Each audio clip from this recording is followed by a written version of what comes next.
So সেদিন ছিল ভাইয়ের বার্থডে। এটা মনিকে ছাড়া ওর ফার্স্ট বার্থডে। শুধু ওর নয়, আমারও, কারণ ওর বার্থডের ঠিক 4 দিন আগেই আমার বার্থডে হয়। সেটা তো তোমরা প্রায় সবাই এত বছরে জেনেই গেছো। ওর বার্থডে 28 ডিসেম্বর আর আমার বার্থডে 24 ডিসেম্বর। সো এই কারণেই আমি এই কথাটা বললাম। আর এমনিতেও এবছরে আমার জন্মদিনে তেমন কিছুই হয়নি। নর্মালি যেমন মা বাড়িতে রান্না করে দেয় সেভাবেই পায়েস 5 রকম ভাজা করে দিয়েছিল। আর আমি বারণও করেছিলাম যে এবছরটা থাক, আর কিছু করতে হবে না। আসলে সত্যি কথা কি বলতো, মন থেকে একেবারেই মানতে পারছিলাম না যে আমার বার্থডেতে যে সব থেকে বেশি এক্সাইটেড থাকতো, বা বাড়ির যে কোনো অনুষ্ঠানে আমাদের থেকে অনেক বেশি এক্সাইটেড থাকতো যে মানুষটা, সে মানুষটাই আর আজকে আমাদের মধ্যে নেই। তাই জন্য আমারও আর জানি না কেন সমস্ত কিছু থেকে এক্সাইটমেন্টটাই উঠে গেছে। ওর বার্থডেটা মোটামুটি ভালো করেই পালন করা হয়েছিল।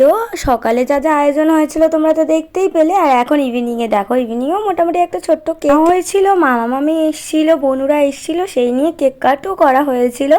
কারণ আমরা কেউই ওকে মনির শূন্যতাটা বুঝতে দিতে চাইনি। আমরা কেউই কখনো ওকে এটা বোঝানোর চেষ্টা করিনি যে মনি চলে গেছে তার কারণে ওর কোনো কাজে কোনো খামতি থেকে যাবে, ওর কোনো অনুষ্ঠানের এক্সাইটমেন্ট নষ্ট হবে, ওর কোনো স্পেশাল ডেজগুলোতে ওর সেলিব্রেশনের এক্সাইটমেন্ট নষ্ট হবে, এটা আমরা কেউই কখনো চাইনি। তাই ছোট্ট করে ওর বার্থডে সেলিব্রেট হয়েছিল। আর ওর আর কাকার ইচ্ছা মতো মনির ছবিটাকে পাশে রেখেই কেক কাট করা হয়েছিল।